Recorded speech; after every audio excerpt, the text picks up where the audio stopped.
Hola chicos, ¿cómo están? ¿Se acuerdan que el otro día les conté un cuento que cuentan los indios tobas?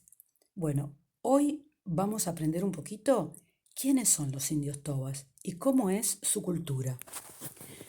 Los indios tobas son un pueblo originario que ha vivido hace mucho tiempo, hace más de 1200 años, en el norte argentino, en el Chaco salteño.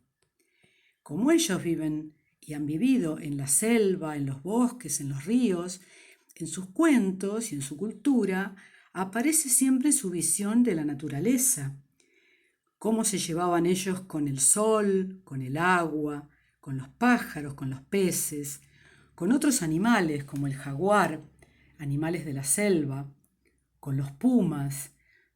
En todos sus cuentos, en sus imágenes, aparecen siempre todos estos elementos porque ellos vivían ahí. Bueno, a los indios tobas se los llama los antiguos dueños de la tierra, porque son los primeros que vivieron ahí.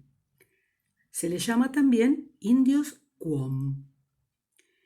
Como ellos vivían vivían en la selva, pero eran muy caminantes, eran un pueblo seminómade. Ellos se hacían sus chozas, vivían un tiempo en un lugar, haciendo sus cerámicas, haciendo sus tejidos, a lo mejor cerca del río, comiendo los peces, y luego caminaban, levantaban todo y caminaban.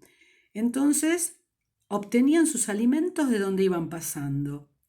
Del río sacaban los peces, como el muchacho que ayudó a la serpiente arcoíris, ¿se acuerdan? Que le daba los peces. Del río sacaban sus peces, también de los árboles sacaban frutos silvestres, que eran lo que ellos comían, también comían algunas raíces, algunas plantas que encontraban, de otras sacaban semillas, o con las chauchas de algunas plantas también hacían harinas.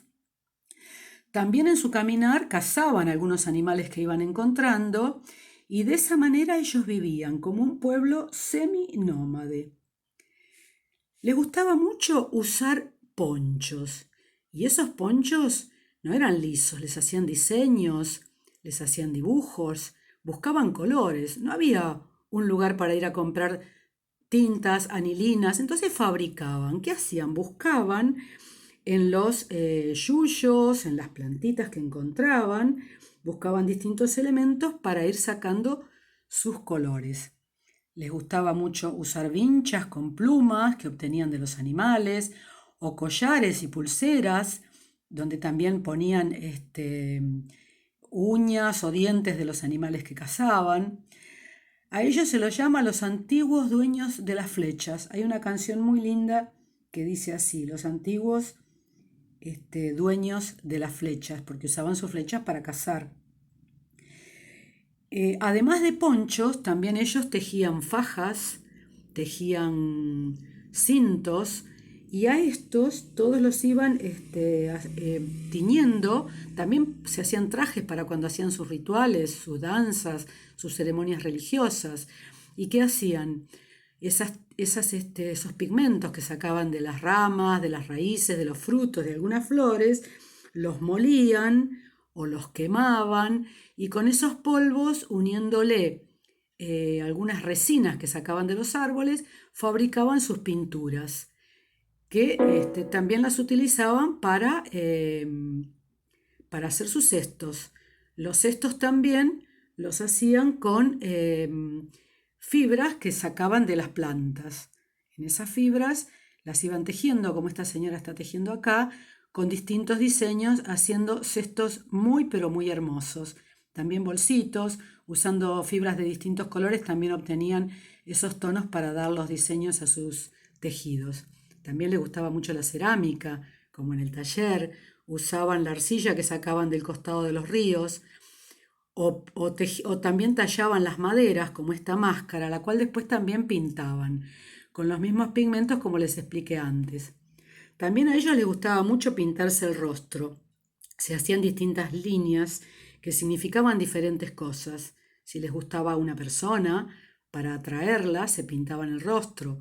O también se pintaban para protegerse de algún mal, o también para curarse como forma de la medicina que ellos utilizaban.